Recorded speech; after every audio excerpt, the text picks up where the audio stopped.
Number 1 ନୂଆ 10 ଟଙ୍କିଆ ଓ 500 ଟଙ୍କିଆ ନୋଟ୍ ଆଣିବ ଆର୍‌ବିଆଇ। ପୁଣି ଥରେ ପରିବର୍ତ୍ତନ ହେବାକୁ ଯାଉଛି 500 ଟଙ୍କିଆ ନୋଟ୍। ଏହା ସହିତ 10 ଟଙ୍କିଆ ନୋଟ୍କୁ ବି ପରିବର୍ତ୍ତନ କରିବାକୁ ନିଷ୍ପତ୍ତି ନିଆଯାଇଛି। କେନ୍ଦ୍ରୀୟ ବ୍ୟାଙ୍କ ଦ୍ୱାରା ଜାରି ଅଭିବୃଦ୍ଧି ଅନୁସାରେ ଏହି ଦୁଇ ନୋଟ୍ରେ ବଡ଼ ପରିବର୍ତ୍ତନ ହେବାର ସମ୍ଭାବନା ରହିଛି। ଭାରତୀୟ ରିଜର୍ଭ ବ୍ୟାଙ୍କ ଅନୁସାରେ ମହାତ୍ମା ଗାନ୍ଧୀଙ୍କ ନୂଆ ଫଟୋ ଏବଂ ଆର୍‌ବିଆଇ ଗଭର୍ଣ୍ଣର ସଞ୍ଜୟ ମଲ୍‌ହୋତ୍ରାଙ୍କ ଦସ୍ତଖତ ସହ ନୂଆ 10 ଟଙ୍କିଆ ଏବଂ 500 ଟଙ୍କିଆ ନୋଟ୍ ଜାରି କରାଯିବ। ଆର୍‌ବିଆଇ ସ୍ପଷ୍ଟ ଭାବେ କହିଛି, ନୂଆ ନୋଟ୍ ଜାରି ହେବା ପରେ ବି ପୁରୁଣା ନୋଟ୍ ଉପରେ କୌଣସି ପ୍ରଭାବ ପଡ଼ିବ ନାହିଁ। ବଜାର ଏବଂ ବ୍ୟାଙ୍କରେ ଯେଉଁଭଳି ଭାବେ 10 ଟଙ୍କିଆ ଓ 500 ଟଙ୍କିଆ ନୋଟ୍ ବ୍ୟବହାର ହେଉଥିଲା, ସେହିପରି ଭାବେ ପ୍ରଚଳିତ ହେବ। ଏହାର ଅର୍ଥ ଦୁଇ ପ୍ରକାର ନୋଟ୍ ନୂଆ ଓ ପୁରୁଣା ନୋଟ୍ ବିନା ଦ୍ୱନ୍ଦ୍ୱରେ ବଜାରରେ ପ୍ରଚଳିତ ହେବ। ଏଥିରେ କୌଣସି ସମସ୍ୟା ହେବ ନାହିଁ। ନମ୍ବର 2 ସାବଧାନ, ସୋସିଆଲ ମିଡ଼ିଆରେ ଘୁରି ବୁଲୁଛି ନକଲି ନିଯୁକ୍ତି ବିଜ୍ଞାପନ। ଆଜିକାଲି ସୋସିଆଲ ମିଡ଼ିଆ ମାଧ୍ୟମରେ ପ୍ରକାଶିତ ନକଲି ବିଜ୍ଞାପନ ଯୋଗୁଁ ବହୁ ନିରୀହ ଶିକ୍ଷିତ ଯୁବକ ଠକାମିର ଶିକାର ହେଉଥିବାକୁ ଦେଖିବାକୁ ମିଳୁଛି। ଏଭଳି ଏକ ନକଲି ବିଜ୍ଞାପନ ନୂଆପଡ଼ା ବିଭିନ୍ନ ସ୍ଥାନରେ ସୋସିଆଲ ମିଡ଼ିଆ ଜରିଆରେ ଘୁରି ବୁଲୁଥିବା ଦେଖାଯାଇଛି। ଏହି ବିଜ୍ଞାପନଟି ନୂଆପଡ଼ା ଜିଲ୍ଲାର ସ୍ୱାସ୍ଥ୍ୟ ବିଭାଗରେ ବ୍ଲକ ସ୍ତରୀୟ ନିଯୁକ୍ତି 2025 ପାଇଁ ଉଦ୍ଦିଷ୍ଟ ଥିବା ପ୍ରକାଶ କରି କମନାରାଜ କରିହାର ନୂଆପଡ଼ା, ବଡ଼େନ ଓ ସିନାପାଲି ବ୍ଲକରେ ସର୍ବମୋଟ 62ଟି ୱାଚମ୍ୟାନ୍, 87ଟି ସିକ୍ୟୁରିଟି ଗାର୍ଡ, 25ଟି ହୋମ୍ ନିରୀକ୍ଷକ ଓ 38ଟି ସୁଇପର ପଦବୀ ପୂରଣ ପାଇଁ ଉଲ୍ଲେଖ ରହିଛି। ପୁନଶ୍ଚ ପଦବୀ ବୁକିଂ କରି ମୁଖ୍ୟ ଅଫିସରେ ସାକ୍ଷାତ କରି ନିଯୁକ୍ତି ପାଇପାରିବେ ବୋଲି ସୂଚନା ଦିଆଯାଇଛି। ନମ୍ବର 3 ଇସ୍ରାଏଲ ଉପରେ ହମାସର ବଡ଼ ଆଟାକ୍। ପ୍ରତିରକ୍ଷା ମନ୍ତ୍ରୀଙ୍କ ସହ କଥା ହେଲେ ବେଞ୍ଜାମିନ୍ ନେତାନ୍ୟାହୁ। ଭଲ ମାନନି ହମାସ, ତମନି ଇସ୍ରାଏଲ ଅମାଲ ୱାର୍। ଗାଜାର ସଶସ୍ତ୍ର ସଂଗଠନ ହମାସ ରବିବାର ରାତିରେ ଇସ୍ରାଏଲ ଉପରେ ବଡ଼ ଧରଣର ଆକ୍ରମଣ କରିଛି। ହମାସ ଦକ୍ଷିଣ ଇସ୍ରାଏଲ ଆଡ଼କୁ 10ଟି ରକେଟ୍ ମାଡ଼ କରିଥିଲା। ଏଥିମଧ୍ୟରୁ ଇସ୍ରାଏଲ ସେନା କେବଳ 5ଟି ରକେଟ୍କୁ ନିଷ୍କ୍ରିୟ କରିବାରେ ସକ୍ଷମ ହୋଇଥିଲା। ବାକି 5ଟି ରକେଟ୍ ଇସ୍ରାଏଲ ଭିତରେ ପଡ଼ିଥିଲା। ଫଳରେ ଏହି ରକେଟ୍ ହମଲାରେ ଅନେକ କ୍ଷୟକ୍ଷତି ହୋଇଛି। କହିବାକୁ ଗଲେ, ଆକ୍ସେଲନ୍ ସହରରେ ଗୋଟିଏ ରକେଟ୍ ପଡ଼ିଥିଲା, ଯେଉଁଠାରେ ଜଣେ 30 ବର୍ଷୀୟ ବ୍ୟକ୍ତି ଆହତ ହୋଇଥିଲେ। ଚିକିତ୍ସା ପାଇଁ ତାଙ୍କୁ ବୋର ଜିଲ୍ଲାର ହସ୍ପିଟାଲରେ ପଠାଯାଇଥିଲା। ଏହି ଆକ୍ରମଣ ପାଇଁ ହମାସ ଦାୟୀ ବୋଲି ଦାବି କରିଛି। ନମ୍ବର 4 ହେଲିକପ୍ଟରରୁ ଡେଇଁ ବାୟୁସେନା ଅଧିକାରୀ ମୃତ। ପ୍ରଶିକ୍ଷଣ ବେଳେ ଖୋଲିଲାନି ପାରାଚ୍ୟୁଟ୍। ଠିକଣା ସମୟରେ ପାରାଚ୍ୟୁଟ୍ ନ ଖୋଲିବାରୁ ଜଣେ ବାୟୁସେନା ଅଧିକାରୀଙ୍କ ମୃତ୍ୟୁ ହୋଇଛି। ଏଭଳି ଏକ ଦୁଃଖଦ ଘଟଣା ଉତ୍ତରପ୍ରଦେଶ ଆଗ୍ରା ବାୟୁସେନା ଷ୍ଟେସନରେ ରବିବାର ଘଟିଛି। ଏଠାକାର ବାୟୁସେନା ଷ୍ଟେସନରେ ଫରେଷ୍ଟ ଅଫିସର ଭାବେ କାର୍ଯ୍ୟ କରୁଥିବା ରାଜକୁମାର ତିୱାରୀ ଯବାନଙ୍କର ଜରୁରୀ ସମୟରେ ହେଲିକପ୍ଟରରୁ ଡେଇଁବା ନେଇ ତାମିଲନାଡୁ ଦେଇଥିଲା। ପ୍ରଶିକ୍ଷଣ ଦେବା ସମୟରେ ରାଜକୁମାର ଯେତେବେଳେ ହେଲିକପ୍ଟରରୁ ଡେଇଁ ପଡ଼ିଥିଲେ, କୌଣସି ଯାନ୍ତ୍ରିକ ତ୍ରୁଟି ଯୋଗୁଁ ଏହାର ପାରାଚ୍ୟୁଟ୍ ଖୋଲି ନଥିଲା। ଫଳରେ ପ୍ରାୟ 2000 ଫୁଟ ଉଚ୍ଚରୁ ଖସି ସେ ତଳେ ପଡ଼ିଯାଇଥିଲେ। ତାଙ୍କୁ ଗୁରୁତର ଅବସ୍ଥାରେ ଉଦ୍ଧାର କରି ସେନାଧିକାରୀମାନେ ହସ୍ପିଟାଲରେ ଭର୍ତ୍ତି କରିଥିଲେ, କିନ୍ତୁ ସେଠାରେ ତାଙ୍କ ମୃତ୍ୟୁ ହୋଇଥିବା ଜଣାପଡ଼ିଛି। ନମ୍ବର 5 ଉତ୍ତୁତ୍ତୁ ହୋଇ ଜଳିଲା ଆମ୍ବୁଲାନ୍ସ। ରୋଗୀଙ୍କୁ ନେଇ ଯାଉଥିବା ବେଳେ ଉତ୍ତୁତ୍ତୁ ହୋଇ ଜଳିଲା ଆମ୍ବୁଲାନ୍ସ। ଅଳ୍ପକେ ବର୍ତ୍ତିଲେ ଗୁରୁତର ଥିବା ରୋଗୀ ଓ ଆମ୍ବୁଲାନ୍ସ କର୍ମଚାରୀ। ରବିବାର ରାତି ପ୍ରାୟ 11ଟା 20 ସମୟରେ ସାନମୁନିଦା ଗ୍ରାମର ଗୁରୁତର ବିଷାକ୍ତ ସାପ କାମୁଡ଼ି ରୋଗୀଙ୍କୁ ଡେଲାଙ୍ଗ CHCରୁ ଭୁବନେଶ୍ୱର ମେଡିକାଲରେ ନେଇଯାଉଥିବା ସମୟରେ ପିପିଲିସ୍ ପ୍ଲେସ୍ ପଏଣ୍ଟ ନିକଟରେ ନିଆଁ ଲାଗିଯାଇଥିଲା। ନିଆଁ ଏତେ ଜୋରରେ ଲାଗିଥିଲା ଯେ କେହି ଦେଖିଲେ ଭାବି ଏଥିରେ ବସିଥିବା ଲୋକେ ଆଉ ନଥିବେ। ହେଲେ ସୌଭାଗ୍ୟବଶତଃ ଅଳ୍ପକେ ବର୍ତ୍ତି ଯାଇଛନ୍ତି ରୋଗୀଙ୍କ ସମେତ ଆମ୍ବୁଲାନ୍ସ କର୍ମଚାରୀ।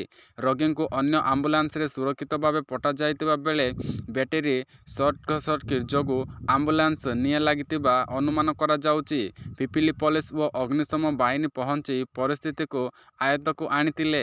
ନମ୍ବର 6 ଟାର୍ଗେଟ ପୂରଣ ନ ହେବାରୁ କୁକୁର ବଳି ବ୍ୟବହାର ଘଟଣା। ଭିଡିଓ ଭାଇରାଲ ପରେ କେରଳ ଶ୍ରମ ବିଭାଗ ତନାଘନା। କେରଳ କୋଚିସ୍ଥିତ ପେରୁମ୍ବରରେ ଥିବା ଏକ ପ୍ରାଇଭେଟ ମାର୍କେଟିଂ କମ୍ପାନୀର ଏକ ଭିଡିଓ ଏବେ ସୋସିଆଲ ମିଡ଼ିଆରେ ଭାଇରାଲ ହେବାରେ ଲାଗିଛି।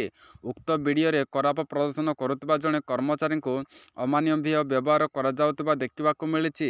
ଟାର୍ଗେଟ ପୂରଣ କରିପାରି ନଥିବାରୁ ତାଙ୍କୁ କୁକୁର ସଜାଇ ଆଣ୍ଠୁରେ ଚାଲିବାକୁ ବାଧ୍ୟ କରାଯାଉଛି। ଭାଇରାଲ ଭିଡିଓ ଉକ୍ତ ବ୍ୟକ୍ତିଙ୍କ ବେକରେ ଡଗ୍ କଲାର ଚେନ୍ ବନ୍ଧା ହୋଇଥିବା ବେଳେ ସେ ତାଙ୍କୁ ଆଣ୍ଠୁ ବଳରେ କୁକୁର ପରି ଚାଲୁଥିବାର ଦେଖିବାକୁ ମିଳିଛି। ଏହି ଭିଡିଓ ଭାଇରାଲ ହେବା ପରେ ଘଟଣାକୁ ନେଇ କେରଳ ଶ୍ରମ ବିଭାଗ ପକ୍ଷରୁ ତଦନ୍ତ ନିର୍ଦ୍ଦେଶ ଦିଆଯାଇଛି। ଘଟଣାକୁ ନେଇ ପୋଲିସ ତଦନ୍ତ ଆରମ୍ଭ କରିଛି। ନମ୍ବର 7 IPO କିଣିବାକୁ ଯାଇ ପଶିଲେ ଯୁବକ, ନିବେଶ ଆଳରେ 2 କୋଟିରୁ ଚୂନ ମାରିନେଲେ ସାଇବର ଟକ। ସାଇବର ଟକ ପୁଣି ଥରେ ଭୁବନେଶ୍ୱରରୁ ଏକ ବଡ଼ ହାତ ମାରିଛନ୍ତି। ଏଥର ଭାରତ ନୁହେଁ ଆମେରିକା ପୁଞ୍ଜି ବଜାରରେ ନିବେଶର ଲୋଭ ଦେଖାଇ ଶହୀଦନଗର ଅଞ୍ଚଳରେ ଜଣେ ଯୁବକଙ୍କୁ 2 କୋଟିରୁ ଚୂନ ମାରିଛନ୍ତି। ଏନେଇ କ୍ରାଇମବ୍ରାଞ୍ଚ ଅଭିଯୋଗ ହେବା ପରେ ତନାଘନା ଆରମ୍ଭ ହୋଇଛି। ଅଭିଯୋଗ ଅନୁଯାୟୀ ଯୁବକଙ୍କ ଏକ ପଞ୍ଜୀକୃତ କମ୍ପାନୀ ଦ୍ୱାରା ଭାରତୀୟ ପୁଞ୍ଜି ବଜାରରେ ଅର୍ଥ ନିବେଶ କରିଥିଲେ। ନଭେମ୍ବର ମାସ ବେଳକୁ ଏକ ଅଜଣା ବ୍ୟକ୍ତି ତାଙ୍କୁ ହ୍ୱାଟ୍ସଆପ୍ ଗ୍ରୁପରେ ଯୋଡ଼ିବା ସହ ସେଥିରେ ନିବେଶ ବିଭିନ୍ନ ସୂଚନା ଓ ଉପଦେଶ ଦେଉଥିଲେ। ସେହି ସୂଚନା ଆଧାରରେ ଯୁବକଙ୍କ ତରେ ଦି ଅର୍ଥ ଅଲଗା କରି ଭଲ ଭାବେ ପାଉଥିଲେ। ତେଣୁ ଉକ୍ତ ବ୍ୟକ୍ତି ଉପରେ ସେ ସମ୍ପୂର୍ଣ୍ଣ ଭରସା କରାଯାଉଥିଲା। ତେବେ ଆମେରିକାରେ ଟ୍ରମ୍ପ ସରକାର କ୍ଷମତାସୀନ ହେବା ପରେ ବ୍ୟକ୍ତିଙ୍କ ଗ୍ରୁପର ସବୁ ସଦସ୍ୟଙ୍କୁ ପ୍ରଲୋଭିତ କରିଥିଲେ। ନମ୍ବର 8 ମିଶନ ଶକ୍ତିକୁ ନେଇ ରାଜ୍ୟ ସରକାରଙ୍କ ବଡ଼ ପ୍ଲାନ୍, ବଦଳିବ ମିଶନ ଶକ୍ତି ଢାଞ୍ଚା। ପ୍ରତି ପରିବାରକୁ ସ୍ୱୟଂ ସହାୟତା ଗୋଷ୍ଠୀ ସହ ଯୋଡ଼ିବାକୁ କେନ୍ଦ୍ର ସରକାର କହିଥିଲେ। ହେଲେ ପୂର୍ବ ସରକାରରେ ବହୁତ ବଞ୍ଚିତ ରହିଛନ୍ତି ପରିବାର। କିଛି ନିର୍ଦ୍ଦିଷ୍ଟ ଗୋଷ୍ଠୀର ମହିଳାଙ୍କୁ ବାହାର କରିଦେଇଥିଲେ। ଏବେ ରାଜ୍ୟ ସରକାରଙ୍କ ମିଶନ ଶକ୍ତି ବିଭାଗ ପ୍ରୟାସ କରି ସବୁ ଘରକୁ ଗ୍ରୁପ ସହ ଯୋଡ଼ିବାକୁ ଚେଷ୍ଟା ଆରମ୍ଭ ହୋଇଛି। ପୂର୍ବରୁ ରାଜନୈତିକ ଉଦ୍ଦେଶ୍ୟ ରଖି ଲୋକଙ୍କୁ ଗ୍ରୁପ ସହ ଯୋଡ଼ିଥିଲେ। ଏବେ ସମସ୍ତେ GPLର ନିର୍ବାଚନରେ ଭାଗ ନେବାର ସୁଯୋଗ ମିଳିବ। ପୂର୍ବରୁ ଯେଉଁମାନେ ସଭାପତି ଓ ସମ୍ପାଦକ ଅଛନ୍ତି ସେମାନଙ୍କୁ ବାହାର କରି ନୂଆ ଲୋକ ହେବେ। ତା ଅର୍ଥ ତୃଣମୂଳକ ସ୍ୱତନ୍ତ୍ର ନେତୃତ୍ୱ ସୃଷ୍ଟି ପାଇଁ ଚେଷ୍ଟା ହେବ। ଚଳିତ ମାସରେ ସ୍ୱୟଂ ସହାୟତା ଗୋଷ୍ଠୀକୁ ରିଅର୍ଗାନାଇଜ୍ କରାଯିବ। ଏହା ପରେ ମାସରେ GPLF ଓ CLF-BLFଙ୍କୁ ଜିଲ୍ଲା ସ୍ତର ଓ ରାଜ୍ୟ ସ୍ତରରେ ନୂଆ ନିଯୁକ୍ତି ଦିଆଯିବ। ନମ୍ବର 9 ଆସନ୍ତା 22ରେ ମିଳିବ ସୁଭଦ୍ରା କିସ୍ତି। ସର୍ଭେ ପରେ ଦିଆଯିବ ତୃତୀୟ ପର୍ଯ୍ୟାୟ ଟଙ୍କା। ସୁଭଦ୍ରା ଯୋଜନାକୁ ନେଇ ଆସିଲା ବଡ଼ ଅପଡେଟ୍। ଅଯୋଗ୍ୟ ହିତାଧିକାରୀଙ୍କ ସର୍ଭେ ପରେ ତୃତୀୟ କିସ୍ତି ଟଙ୍କା ଦିଆଯିବ। ଆସନ୍ତା 22 ଏବଂ 23 ତାରିଖରେ ଏହି 1,70,000 ହିତାଧିକାରୀଙ୍କ ଭିତରୁ ଯେଉଁମାନେ ଅଯୋଗ୍ୟ ସେମାନେ ସୁଭଦ୍ରା ଟଙ୍କା ପାଇବେ। ତୃତୀୟ କିସ୍ତି ପରେ ଯେଉଁମାନେ 21 ବର୍ଷ ହେଇଥିବ ତାଙ୍କ ପାଇଁ ପୁଣି ସୁଭଦ୍ରା ଅପସନ୍ ରହିବ ବୋଲି ମୁଖ୍ୟମନ୍ତ୍ରୀ ପ୍ରଭାତୀ ପରିଡ଼ା କହିଛନ୍ତି। ସେ ଆହୁରି ମଧ୍ୟ କହିଛନ୍ତି ଯେ ପ୍ରଥମ କିସ୍ତି ପାଇବା ପରେ ଅନେକ ହିତାଧିକାରୀ ତାଲିକାରୁ କଟି ଯାଇଛନ୍ତି। ହିତାଧିକାରୀମାନେ କିଛି ଲୋନ୍ ଆବେଦନ କରି IT ରିଟର୍ଣ୍ଣ ଦେଇଥିବାରୁ କଟିଯାଇଛି। 1 କୋଟି ହିତାଧିକାରୀ ହୋଇଥିବାରୁ ବର୍ତ୍ତମାନ ଆଉ ନୂଆ ଆବେଦନ କରିପାରିବେନି। ରିଜେକ୍ସନ୍ ଲିଷ୍ଟ ସର୍ଭେ କରାଯାଇ ବଞ୍ଚିତ ଥିବା ହିତାଧିକାରୀଙ୍କୁ ଦିଆଯିବ ତୃତୀୟ କିସ୍ତି। ମାର୍ଚ୍ଚ 31 ତାରିଖ ପରେ ମଧ୍ୟ କିଛି ଆବେଦନ ଆସିବ। ନମ୍ବର 10 ମଧ୍ୟାହ୍ନ ଭୋଜନ ଦ୍ୱନ୍ଦ୍ୱ। ଟଙ୍କା ଆସିନି, ରୋଷେଇ ହେବ କିପରି? ସ୍କୁଲରେ ମଧ୍ୟାହ୍ନ ଭୋଜନ ଭାର ବଢ଼ିଲା। ଆଗରୁ ପ୍ରଥମରୁ ଅଷ୍ଟମ ଶ୍ରେଣୀ ଯାଏଁ ମଧ୍ୟାହ୍ନ ଭୋଜନ ଦିଆଯାଇଥିଲା। ଏବେ ନବମ ଓ ଦଶମ ଶ୍ରେଣୀକୁ ସାମିଲ କରାଗଲା। ଏତିକି ନୁହେଁ, ନୂଆ କରି ଖୋଲିଥିବା ଶିଶୁ ବାଟିକା ଶ୍ରେଣୀରେ ପିଲାଙ୍କୁ ମଧ୍ୟାହ୍ନ ଭୋଜନ ଦିଆଯିବ। ପ୍ରତି ସପ୍ତାହରେ 3 ଦିନ ପୋଷଣଯୁକ୍ତ ଲଡୁ ପ୍ରଦାନ କରିବାକୁ କୁହାଯାଇଛି। ଦାୟିତ୍ୱ ବଢ଼ୁଛି ହେଲେ କର୍ମଚାରୀଙ୍କ ସଂଖ୍ୟା ବଢ଼ିଛି କି ନାହିଁ ତାକୁ ନେଇ ଦ୍ୱନ୍ଦ୍ୱ ସୃଷ୍ଟି ହୋଇଛି। ଆଗରୁ ଆସୁଥିବା ମଧ୍ୟାହ୍ନ ଭୋଜନ ଖର୍ଚ୍ଚ ଓ ଚାଉଳ କେବଳ ପ୍ରଥମରୁ ଅଷ୍ଟମ ଶ୍ରେଣୀ ପିଲା ଖାଉଥିଲେ।